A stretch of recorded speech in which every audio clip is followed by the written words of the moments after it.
자신 있으면 어디 한번 뚫어보시오. 중동의 전운이 감돌던 새벽, 전 세계 안보 통신망을 타고 흐른 이 오만한 선언에 이라는 코웃음을 쳤습니다. 당대 최고의 기술이라 자부하던 대륙의 방어 체계조차 이란의 미사일 비구름 앞에 추풍 낙엽처럼 쓰러져 나갔기 때문입니다. 믿었던 방패들이 하나둘 먹통이 되어 유전시설이 불타오를 때 전 세계는 확신했습니다. 이제 중동의 하늘은 끝났다. 그 어떤 무기도 이 지옥 같은 화력을 막아낼 순 없다. 그런데 바로 그 절망의 순간 단 한 나라만이 믿기지 않는 침착함으로 적의 심장을 낱낱이 쪼개기 시작했습니다. 그 경악스러운 결과가 발표되었을 때 전 세계 군사 전문가들은 비명을 지르며 이를 통계적 사기라고 몰아붙였습니다. 이건 물리적으로 불가능하다. 이 숫자는 조작된 것이 분명하다.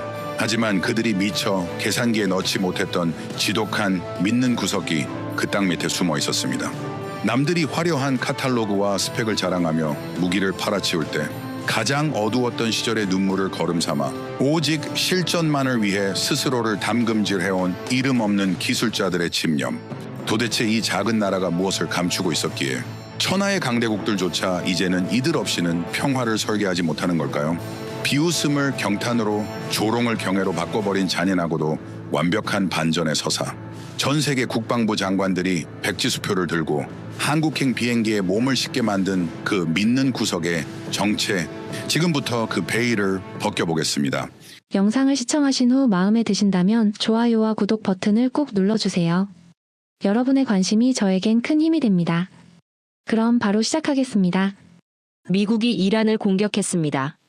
전 세계가 숨죽이며 지켜봤죠. 다음은 이란이 미국에 보복할 차례라고 모두가 생각했습니다. 그런데 이란은 미국을 향해 미사일을 쏘지 않았습니다. 대신 주변국들을 때렸습니다. 아랍에미리트를, 사우디를, 바레인을, 카타르를. 이란을 공격한 나라가 아닌 그 동맹국들을 향해 미사일을 쏟아부었습니다. 저는 로버트 앨런 벨몬트입니다. 미 국방부 전략기획국 출신이며 지금은 하버드 국제전략학과 석좌 교수로 학생들을 가르치고 있죠. 2026년 2월 28일 새벽이었습니다. 미 공군 F-35 편대와 이스라엘 정밀 유도탄이 테헤란 중심부를 타격했습니다. 이란 최고 지도자 아야톨라 하메네이의 사망이 공식 확인됐죠. 트럼프 대통령은 즉각 선언했습니다. 폭격은 목표 달성 시까지 계속된다고. 이란 혁명수비대는 즉각 보복을 선포했습니다. 호르무즈 해협 봉쇄 가능성을 시사했고 유가가 폭등하는 건 시간 문제였죠. 그리고 3월 1일 새벽 이란은 즉각 주변국들의 공격을 쏟아부었습니다. 탄도미사일 샤하브-3, 파테 110, 수천 대의 샤헤드 자폭 드론이 동시에 하늘로 솟아올랐습니다. 그때 한 학생이 손을 들었습니다. 교수님, 이란이 미국을 직접 공격하지 않고 왜 주변국들을 공격한 건가요? 핵심을 찌르는 질문이에요. 이란은 미국 본토를 타격할 능력이 없습니다. 직접 건드릴 수 없으니 미국이 가장 아끼는 것을 인질로 잡는 겁니다. 바로 에너지죠. 전 세계 원유 물동량의 20%가 호르무즈 해협을 통과합니다. 아랍에미리트, 사우디, 바레인, 카타르. 이 나라들이 바로 그 길목을 장악하고 있는 나라들이에요. 이란의 계산은 이것이었습니다. 유전시설 몇 곳만 마비시키면 국제유가는 배럴당 150달러를 돌파합니다. 전 세계 경제가 흔들리고 미국 여론이 들끓기 시작하면 미국은 멈출 수밖에 없다. 그래서 당당하게 쐈습니다. 이란의 전술은 단순히 쏘아대는 게 아니었습니다. 수백 대의 드론으로 방공망을 먼저 과부하시킨 뒤 그 틈을 뚫고 탄도미사일을 섞어 날리는 전술이었죠. 살상구역, 킬박스 전술입니다. 방어하는 쪽 입장에서는 지옥이나 다름없는 상황이에요. 아부다비 공항 인근에 드론 파편이 떨어졌습니다. 두바이 팜 주메이라 인근에서 폭발이 났죠. 중동 9개국이 동시에 흔들렸습니다. 사우디, 바레인, 아랍에미리트, 쿠웨이트, 카타르, 오만, 이라크, 요르단, 이스라엘. 바레인 마나마에는 미 해군 제5함대 사령부가 있었고 카타르 알 우데이드 공군기지도 타격을 받았습니다. 요르단은 이란이 이스라엘을 향해 쏜 미사일이 수도 암만 상공을 가로질렀고 요격 과정에서 파편이 시내 한복판에 떨어졌죠. 과연 이란의 계산대로 됐을까요? 그렇지 않았습니다. 미국은 멈추지 않았어요. 이란의 핵 역량을 완전히 뿌리 뽑겠다는 게 목표였으니까요. 동맹국들이 불타는 동안에도 작전은 계속됐습니다. 방어막이 뚫린 나라들에겐 협상력이 없었습니다. 이란은 미국을 설득하지 못하면 다음은 완공이라고 협박했고, 미국에게는 지금 멈추지 않으면 이란의 복수를 감당할 수 있겠냐고 압박했습니다. 그런데 바로 이 혼돈 속에서 여러분이 주목해야 할 일이 하나 있습니다. 아랍에미리트에서 벌어진 일입니다. 당시 중동 국가들의 방공망은 크게 두 종류로 나뉘었습니다. 미국산 패트리어트와 중국산 HQ-9B. 중국은 HQ-9B를 팔면서 이렇게 홍보했습니다. 스텔스기도 잡는 아이언돔의 상위 호환이라고. 가격은 미국산보다 저렴하고 성능은 더 뛰어나다고. 그 말을 믿은 나라들이 있었습니다. 결과는 어떻게 됐을까요? HQ-9B는 실전에서 먹통이 됐습니다. 실전 데이터가 없는 시스템의 한계였죠. 허위 표적과 실제 미사일을 구분하지 못했고 방어해야 할 하늘은 그대로 뚫렸습니다. 그런데 아랍에미리트는 달랐습니다. 중국산도 아니고 미국산도 아니었습니다. 아랍에미리트는 한국의 천궁2를 선택했습니다. 왜 한국이었을까요? 미국과 중국에는 공통점이 하나 있습니다. 무기를 팔 때 핵심 소프트웨어는 절대 건드리지 못하게 블랙박스 처리를 한다는 겁니다. 고장나면 자기네 기술자가 올 때까지 기다려야 하고 속이 어떻게 생겼는지 알 수도 없습니다. 한국은 달랐습니다. 기술을 공유하고 함께 운영했으며 문제가 생기면 함께 고쳤죠. 아랍에미리트는 단순한 구매자가 아닌 방어 시스템의 주인이 되고 싶었습니다. 거기에 한 가지가 더 있었습니다. 중국제 HQ-9B는 미국산 패트리어트와 데이터 링크가 호환되지 않습니다. 중국 무기를 쓰는 순간 그 포대는 고립된 섬이 됩니다. 천궁2는 처음부터 미국의 패트리어트와 상호 운용이 가능하도록 설계됐습니다. 아랍에미리트는 이미 보유한 패트리어트와 천궁2를 하나의 네트워크로 묶었습니다. 주변국들이 중국산 따로, 미국산 따로 놀 때 아랍에미리트는 물 셀 틈 없는 하이브리드 방공망을 완성한 거죠. 그리고 2022년 체결한 계약 규모는 약 35억 달러. 그 4년의 준비가 2026년 3월 1일 밤에 빛을 발했습니다. 이란의 137발이 아랍에미리트 영공으로 진입하는 순간 천궁2의 다기능 레이더가 가동됐습니다. 단 20초 만에 모든 표적을 식별했습니다. 동시다발적으로 유도탄이 사출됐죠. 137발 중 132발 요격. 나머지 5발은 민가 피해가 없는 바다로 유도됐습니다. 요격률 95.6%. 이게 얼마나 대단한 숫자인지 체감이 되나요? 무기는 카탈로그가 아닙니다. 실전에서 증명되기 전까지는 아무런 의미가 없습니다. 세상에 수많은 방공 시스템이 있습니다. 저마다 뛰어나다고 홍보합니다. 그런데 실전에서 수백 발의 미사일과 드론이 뒤섞인 지옥 같은 상황에서 95.6%를 막아낸 시스템은 단 하나였습니다. 실전으로 제대로 된 쇼케이스를 해버린 거죠. 한 학생이 손을 들었습니다. 교수님, HQ-9B를 도입한 다른 나라들은 이번 사태를 보고 어떻게 반응했을까요? 당장 계약을 취소하고 돌아서기는 어렵습니다. 무기 계약이라는 게 그렇게 단순하지 않거든요. 하지만 이번 사태는 하나의 분명한 신호가 됐습니다. 중국산 무기에 대한 신뢰가 흔들리기 시작했고 그 자리를 어떤 나라가 채울 것인지에 대한 셈법이 바뀌기 시작했습니다. 블룸버그 애널리스트들은 이렇게 썼죠. 이제 중동의 표준은 패트리어트가 아닌 천궁이 될 것이라고. 주말이 지나고 한국 주식시장이 열리는 순간 한화 에어로스페이스와 LIG, 넥스원 주가가 폭등할 것이라는 전망이 쏟아졌습니다. 중국산 방공 시스템에 기대어왔던 나라들이 서서히 다른 선택지를 모색할 것이라는 전망도 나왔습니다. 2026년 3월의 사막은 중국 무기의 무덤이 됐습니다.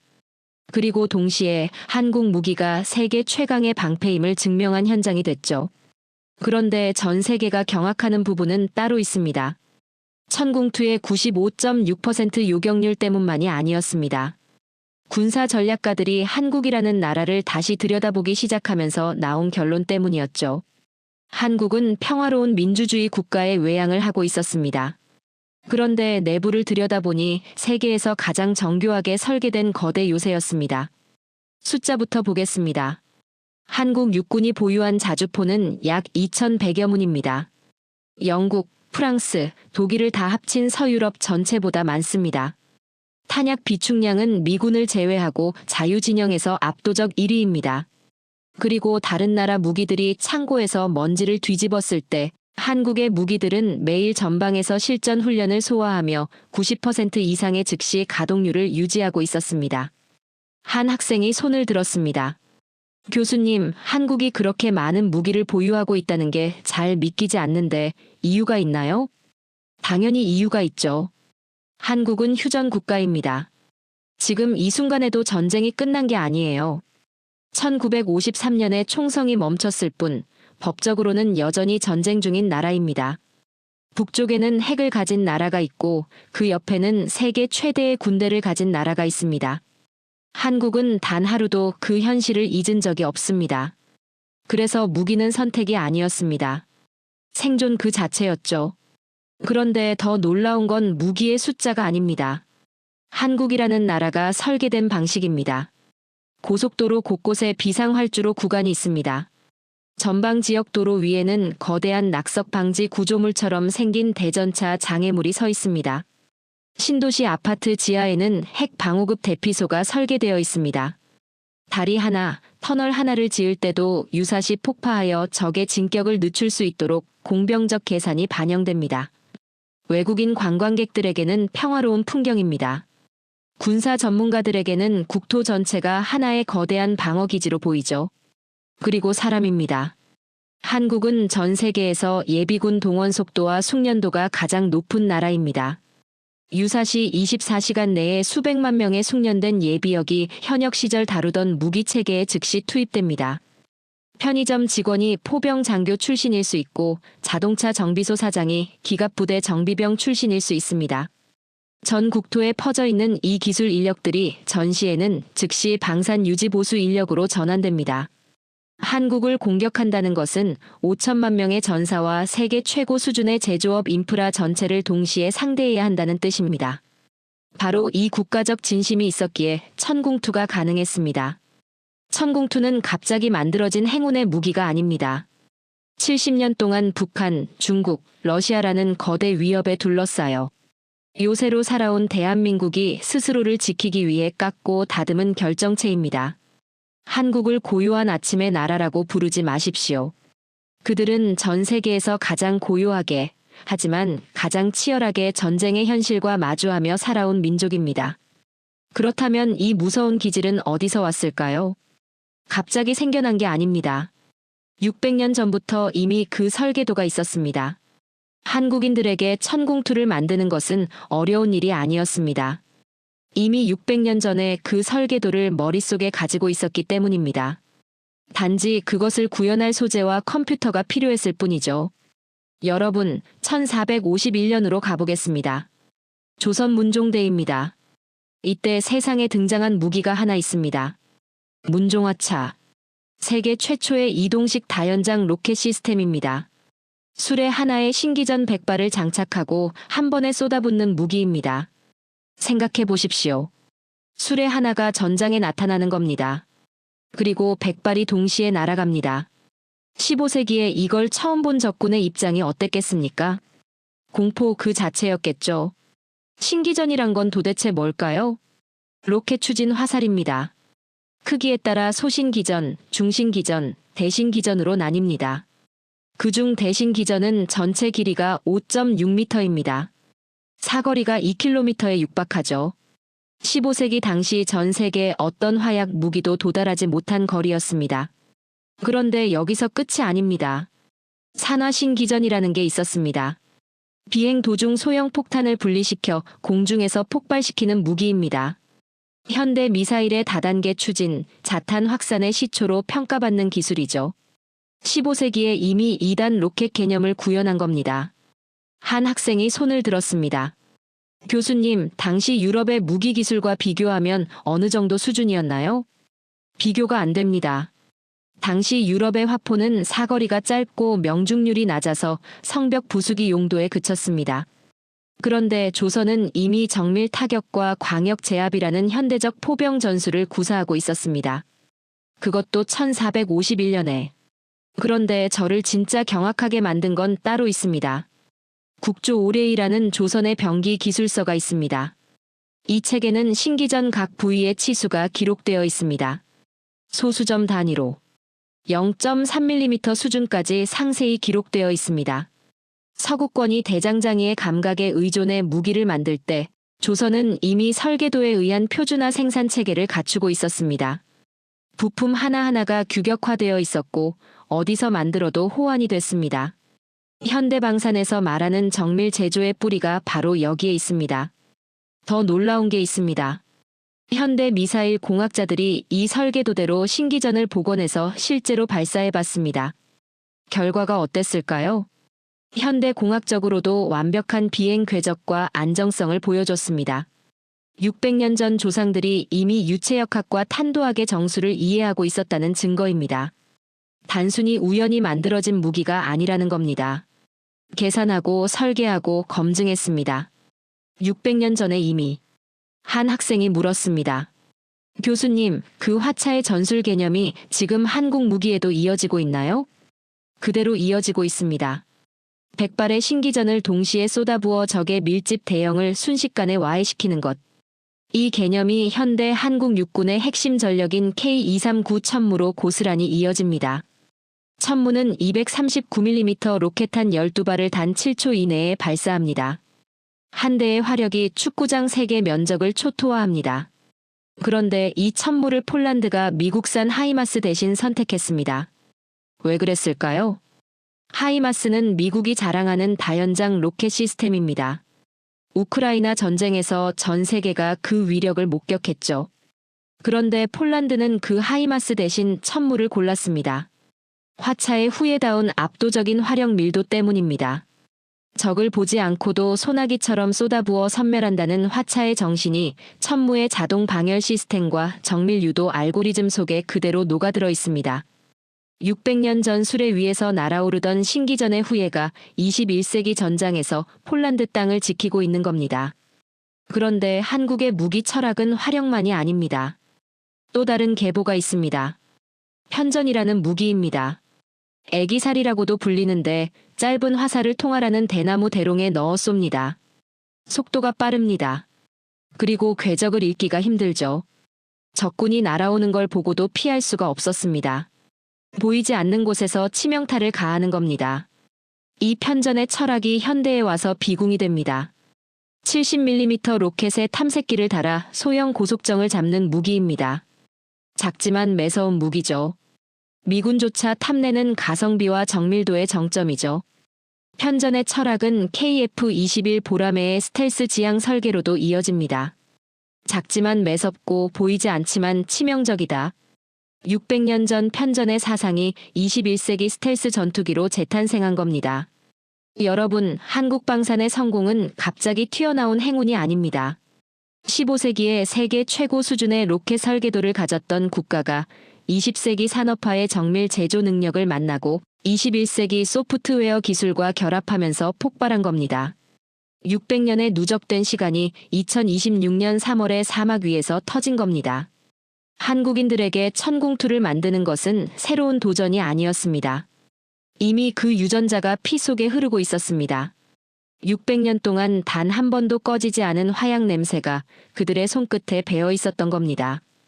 그렇다면 이 무기들은 어떻게 세계 최고의 신뢰성을 갖게 됐을까요? 거기에는 한반도라는 땅이 가진 특별한 이유가 있습니다. 한국 무기가 세계 최고의 신뢰성을 갖게 된 데는 이유가 있습니다. 세계 무기 전문가들이 한국 지형을 보고 혀를 내두릅니다. 이유가 뭔지 아세요? 한국은 여름에 습한 아열대 기후입니다.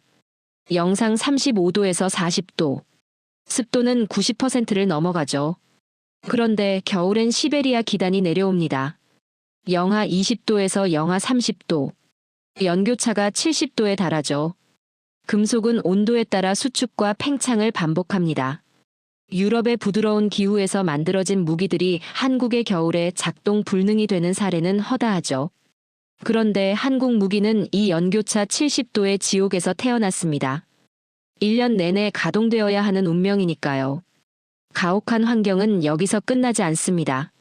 한국은 국토의 70%가 산악지대입니다. 평원에서 기동하는 유럽 전차들과 달리 한국의 K2 전차와 K9 자주포는 급경사와 비포장도로 진흙탕을 매일 달리죠.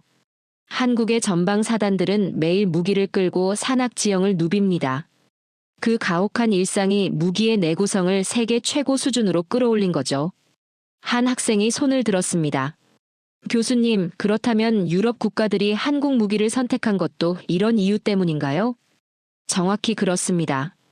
노르웨이나 폴란드가 한국 무기에 열광한 건 단순히 화력이 좋아서가 아니죠. 그들의 험난한 지형과 눈 덮인 동토에서 유일하게 퍼지지 않고 달린 놈이 한국산이었기 때문입니다.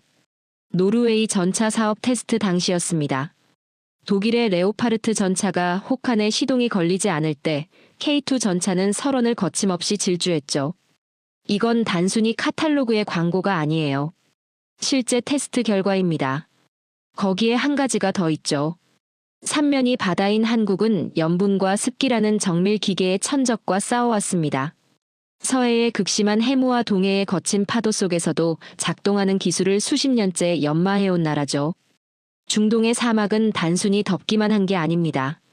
밤에는 급격히 온도가 떨어지고 미세한 모래먼지가 기계 틈새로 파고들며 바닷가 인근은 염분이 가득하죠.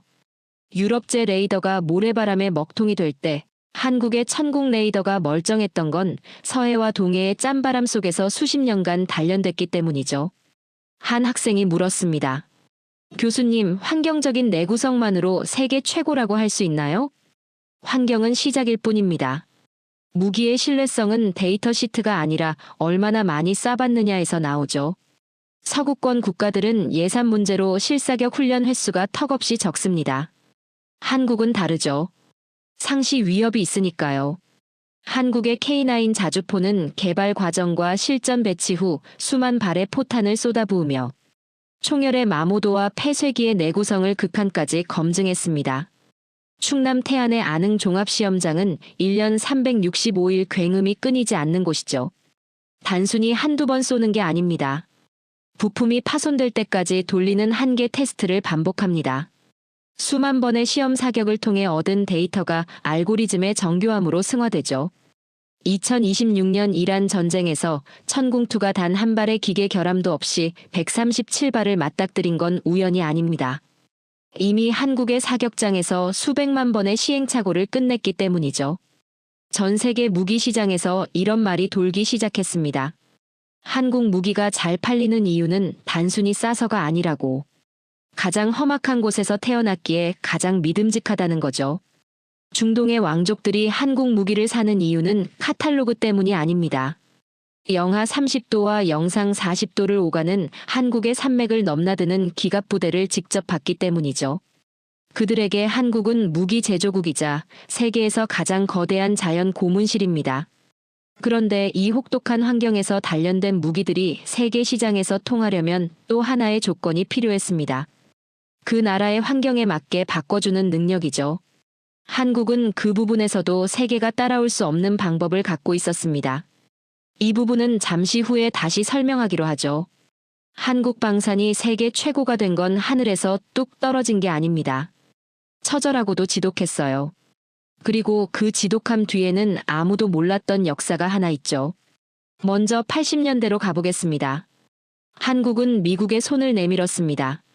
미사일 사거리를 늘리고 싶었고 핵심 유도 기술인 자이로스코프도 필요했죠. 펜타곤 복도에서 며칠을 기다렸습니다. 돌아오는 답은 단 하나였습니다. 절대 안 된다.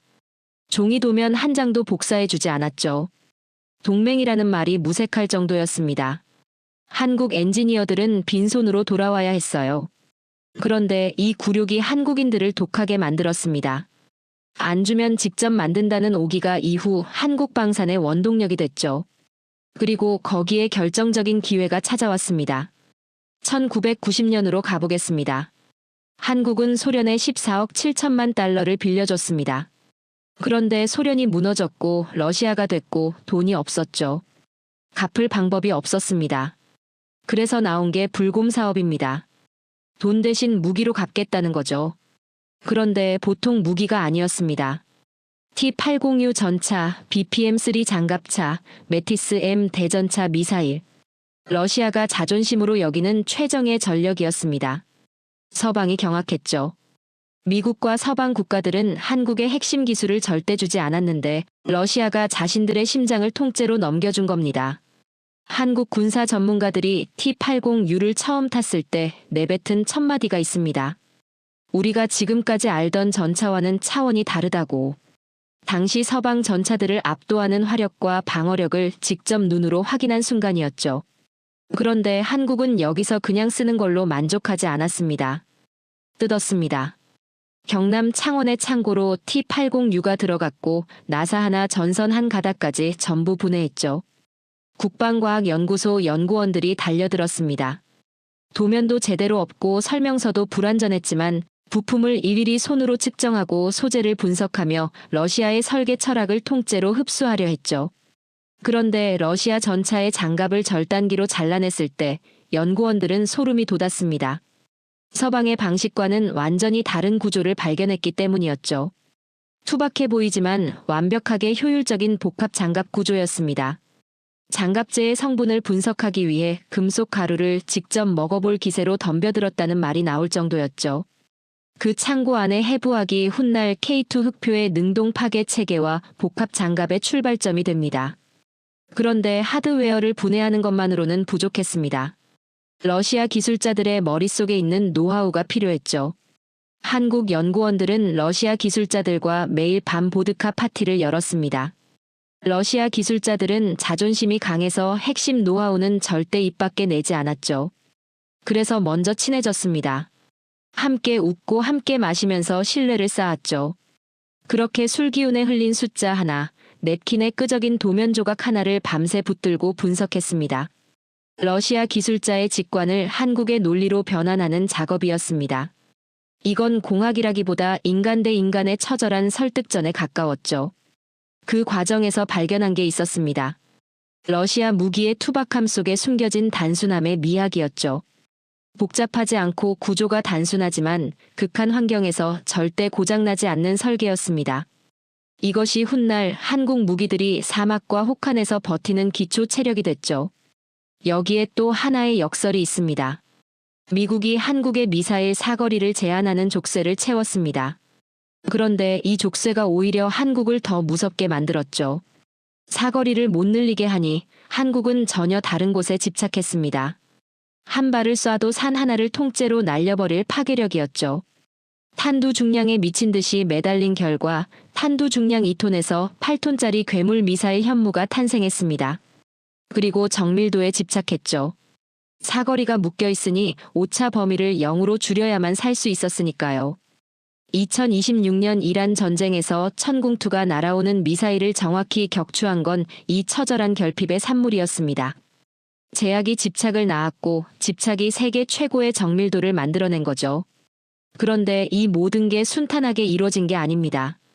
1997년 외환위기가 터졌습니다. 나라 전체가 흔들리고 기업들이 도산하고 예산이 싹둑 잘려나갔죠. 월급이 밀리고 예산이 끊길지도 모른다는 공포가 엄습했지만 연구소를 떠난 사람이 없었습니다. 이 기술을 놓치면 우리 아이들에게 미래가 없다며 연구실 소파에서 잠을 자고 끼니를 때우면서도 실험을 멈추지 않았죠. 러시아에서 배운 기술에 머물지 않고 미사일의 눈이라 불리는 탐색기, 다기능 레이더, 교전 통제소까지 90% 이상을 국산화하는 데 성공했습니다. 학생으로 시작했지만 졸업할 때는 스승을 능가해 있었죠. 한 학생이 손을 들었습니다. 교수님, 그렇게 어려운 상황에서도 국산화를 포기하지 않은 이유가 뭔가요?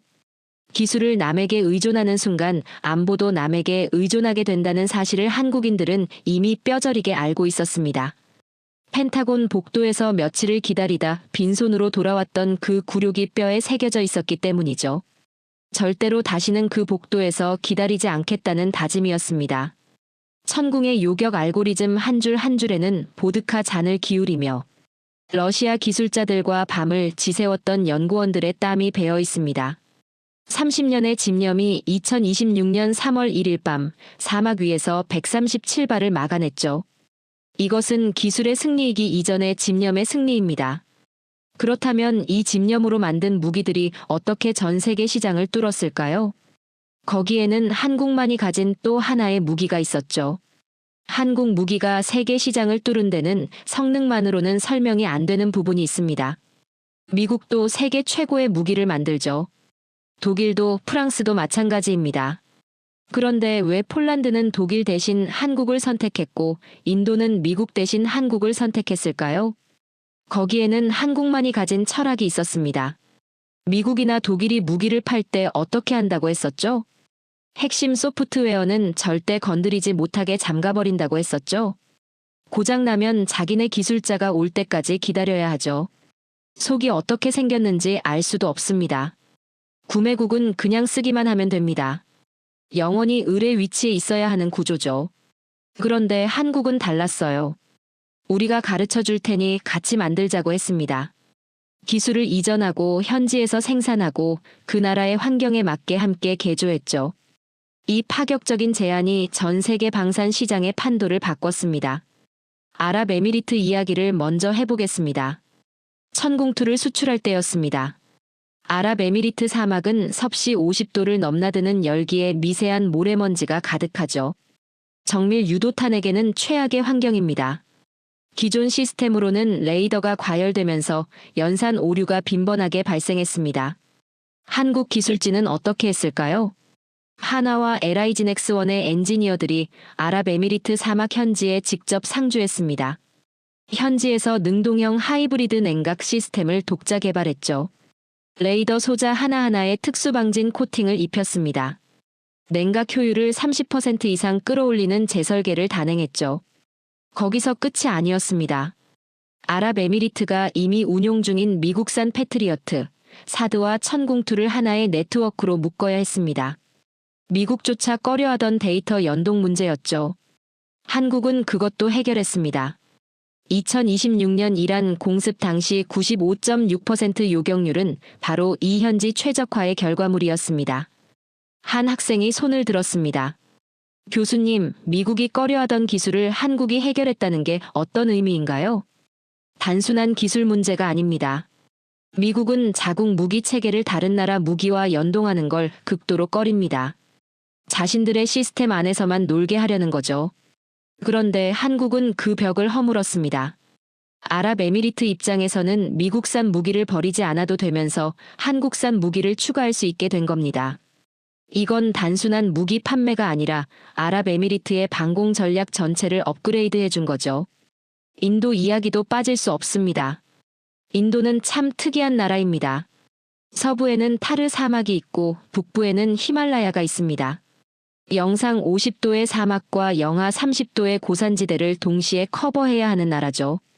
한국이 K9 자주포를 인도에 수출할 때 조건이 하나 있었습니다.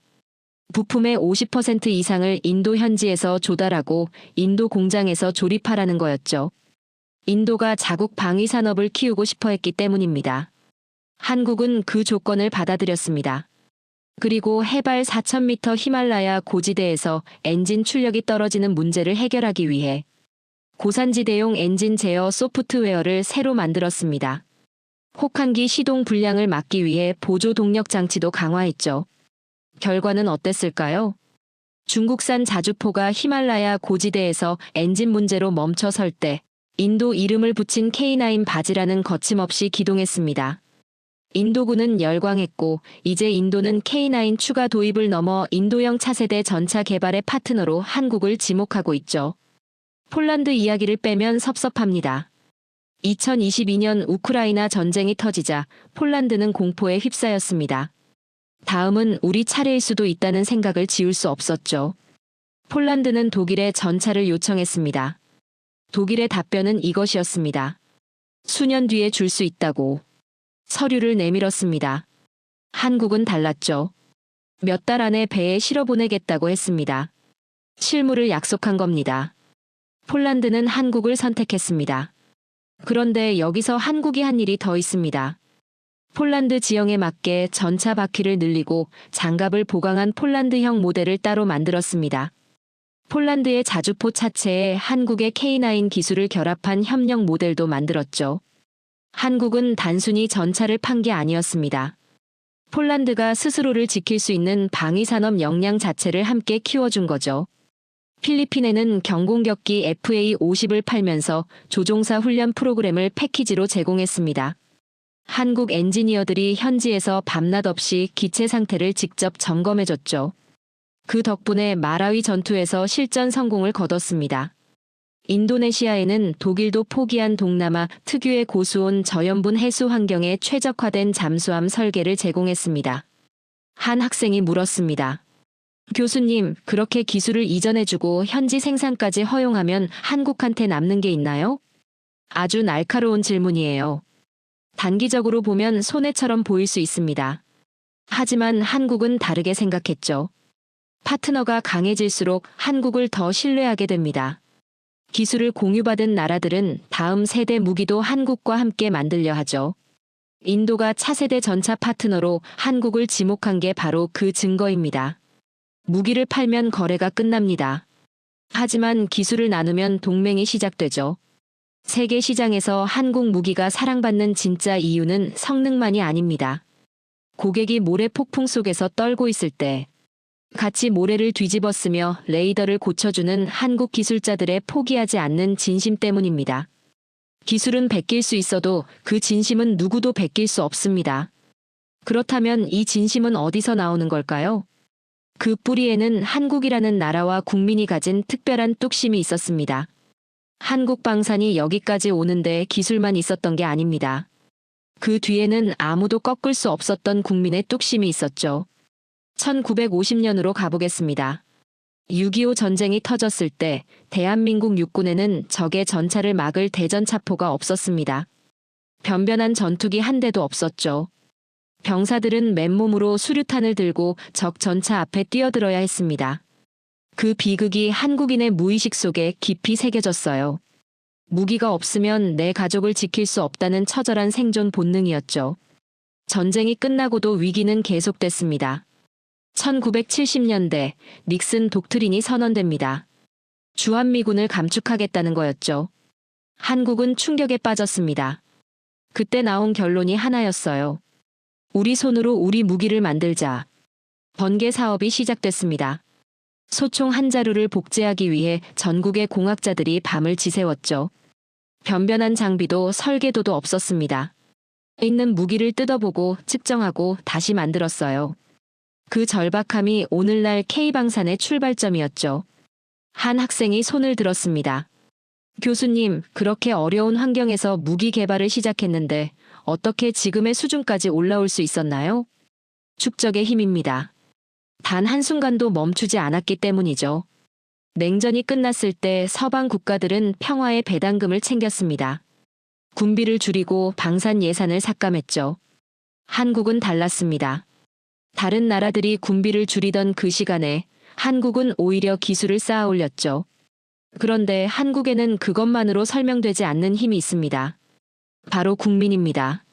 전 세계 어느 민주주의 국가에서든 방산 예산 증액을 이야기하면 반대 여론이 거셉니다. 복지에 써야 한다고들 하죠. 그런데 한국은 달랐어요. 북쪽에는 여전히 핵을 개발하는 나라가 있었고 한국은 단 한순간도 긴장을 풀 수 없었어요. 한국인들은 역사적으로 강력한 힘만이 평화를 보장한다는 사실을 뼈저리게 학습했습니다. 그래서 방산에 들어가는 천문학적인 예산을 아까워하지 않습니다. 진보와 보수를 떠나 자주국방과 강한 군대에 대해서는 이견이 없습니다. 진보도 보수도 자주국방만큼은 한 목소리였습니다. 국산 무기 개발 성공 뉴스가 나오면 전 국민이 함께 열광했죠. 누리호가 발사됐을 때 KF-21 보라매가 처음 하늘을 날았을 때 전 국민이 눈물을 흘렸습니다. 외신들이 경악한 장면이었죠.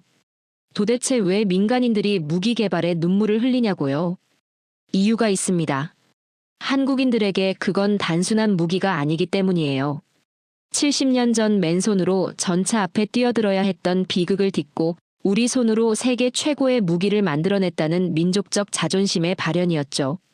방산 비리에는 가장 엄격한 나라가 한국입니다. 그러나 세계 최고의 미사일을 만들겠다는 예산에는 기꺼이 세금을 내는 나라이기도 하죠.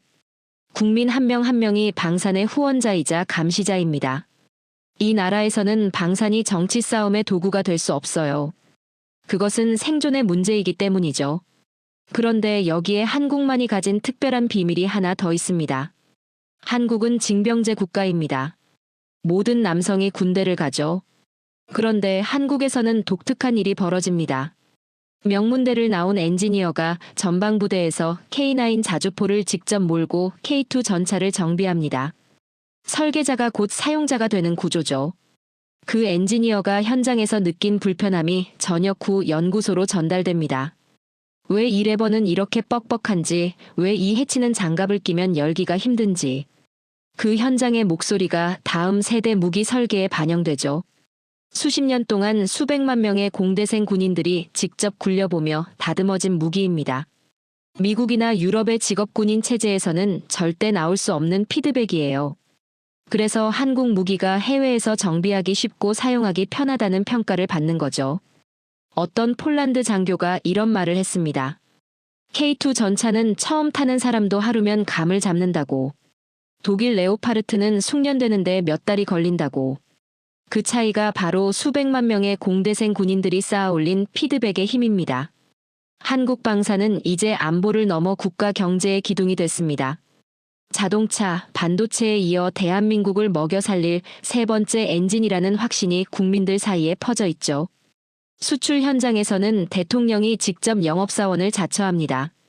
정상회담장에서 방산 계약서를 꺼내드는 나라가 한국입니다. 연구원들은 고객국의 현지에 상주하며 밤샘 작업을 마다하지 않아요. 대통령부터 말단 연구원까지 국가 전체가 하나의 방산팀으로 움직이죠. 폴란드의 전차를 팔 때도, 아랍에미리트의 천궁을 팔 때도, 인도의 자주포를 팔 때도 마찬가지였습니다. 계약서에 도장을 찍는 순간이 끝이 아니라 시작이었죠. 그 나라의 환경에서 실제로 작동하는 무기가 될 때까지 한국은 자리를 떠나지 않았습니다. 이것이 기술보다 더 강한 한국의 진심이에요. 한국의 방산 예산 숫자를 단순한 숫자로 보면 안 됩니다. 70년 전 폐허 속에서 우리 아이들은 전쟁 없는 세상에서 살게 하겠다고 맹세했던 한 세대의 약속이자 뚝심이죠. 국산 무기 개발 뉴스에 눈물을 흘렸던 5천만 국민의 진심입니다. 2026년 중동의 하늘을 수놓은 천궁의 불꽃은 그 70년의 약속이 마침내 쏘아 올린 희망이었어요. 그렇다면 이 국민의 뚝심으로 만들어진 무기들이 어떻게 세계 최고의 속도로 찍혀 나올 수 있었을까요? 거기에는 한국이 가진 또 하나의 무서운 저력이 있었죠. 전쟁은 결국 보급과 생산의 싸움입니다. 아무리 뛰어난 무기도 찍어낼 공장이 없으면 무용지물이죠. 2026년 이란 사태에서 세계가 목격한 건 한국의 미사일 기술만이 아니었습니다. 미사일이 떨어지는 속도보다 더 빨리 창고를 채울 수 있는 한국 제조업의 무서운 속도였죠. 한국이 이 속도를 갖게 된 데는 이유가 있습니다. 한국은 휴전 국가입니다. 평시에 공장을 놀리는 유럽과 달리 한국은 지속적인 내수 물량 덕분에 규모의 경제와 숙련된 인력을 상시 유지하고 있죠. 공장이 계속 돌아가니 기술자들의 손이 굳지 않습니다. 라인이 멈추지 않으니 공정 관리 능력이 날로 정교해지죠. 폴란드가 독일 레오파르트 전차 대신 한국의 K2를 선택한 결정적 이유가 바로 여기에 있었습니다. 독일이 전차 10대를 만드는데 3년이 걸릴 때 한국은 단 몇 달 만에 초도 물량을 폴란드 항구에 하역했죠. 독일이 서류를 검토하는 동안 한국은 이미 엔진 시동을 걸고 있었습니다. 전쟁 위기에 처한 나라에게 서류와 실물 중 어느 쪽이 더 필요한지는 말할 필요도 없죠. 한 학생이 손을 들었습니다. 교수님, 어떻게 그렇게 빠르게 생산이 가능한 건가요? 공급망의 힘입니다. 현대차, HD현대, 포스코. 세계 최정상급 제조 인프라가 방산과 맞물려 있어요. 전차에 들어가는 특수광부터 엔진 부품까지 모든 공급망이 1시간 거리 안에 집약되어 있죠. 부품 하나를 조달하는데 몇 주씩 기다려야 하는 유럽 방산과는 차원이 다릅니다. 유럽 방산 기업들이 공급망 하나가 막히면 전체 라인이 서는 동안 한국은 이미 완성된 전차를 항구로 실어 나르고 있죠. 거기에 한국 방산 공장은 이제 인공지능과 로봇이 관리하는 스마트 공장으로 진화했습니다. 디지털 트윈 기술을 통해 설계 단계에서 발생할 수 있는 결함을 미리 시뮬레이션하고 시행착오를 제로에 가깝게 줄이고 있죠. 수작업 비중이 높은 유럽 방산과 달리 한국은 자동화 공정을 통해 수천 발의 미사일과 수백 대의 전차가 모두 동일한 품질을 유지하도록 관리합니다. 그런데 한국 무기의 경쟁력은 생산 속도와 품질만이 아닙니다. 쓰기 편하다는 거예요. 세계 어느 나라를 가도 한국 무기 사용자들에게서 공통적으로 나오는 말이 있습니다. 정비하기 쉽고 배우기 쉽고 야전에서 고치기 쉽다고. 이게 왜 중요한지 아세요? 전장에서 무기가 고장났을 때 수리팀이 올 때까지 기다릴 수 있는 상황은 없습니다. 병사가 직접 고쳐야 하죠. 그 순간에 한국 무기와 유럽 무기의 차이가 극명하게 갈립니다. 실전 가동률 95%라는 숫자는 바로 이 현장 친화적 설계에서 나오는 거죠. 그리고 한국은 무기를 판 뒤에도 떠나지 않습니다. 한국 무기가 팔린 곳에는 반드시 한국의 정비팀이 따라가죠. 부품이 고장나면 지구 반대편이라도 즉각 해결책을 내놓습니다. 폴란드와 호주에는 대규모 정비기지를 직접 건설했어요.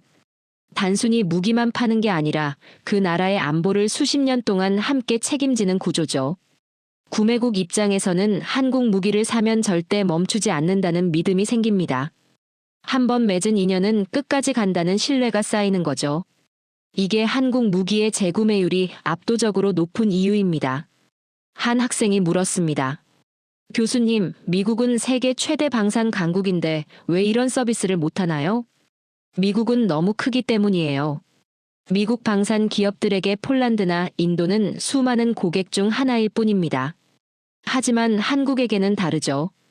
한국 방산 수출에서 폴란드 계약 하나, 아랍에미리트 계약 하나가 국가적 프로젝트입니다. 국가 전체가 하나의 방산팀으로 움직이는 나라예요. 그리고 이것은 단기간에 만들어진 시스템이 아닙니다. 수십 년 동안 기술을 나누고 함께 고치고 현지에서 밤을 지새우며 쌓아온 신뢰의 산물이죠. 미국은 무기를 팔고 청구서를 보냅니다. 한국은 무기를 팔고 그 나라 곁에 남습니다.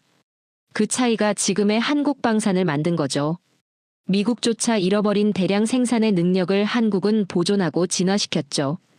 전 세계가 무기가 필요한 순간 가장 먼저 한국으로 전화를 거는 이유가 바로 여기에 있습니다. 2026년 이란 사태에서 세계는 보았습니다. 하늘을 막는 천궁의 성능만이 아니라 그 천궁을 언제든 공급할 수 있는 한국의 생산 능력까지. 무기 하나를 팔아도 그 나라의 방산 역량까지 함께 키워주는 한국의 진심까지. 그것이 세계가 한국을 단순한 무기 수출국이 아닌 믿을 수 있는 안보 파트너로 바라보기 시작한 이유죠. 그렇다면 세계는 지금 한국을 어떻게 평가하고 있을까요? 2026년 이후 전 세계 외신과 전략가들이 쏟아낸 평가들은 한국인들조차 놀라게 만드는 것들이었습니다. 2026년 3월 1일 밤 사막 위에서 벌어진 일은 단순한 전투가 아니었습니다.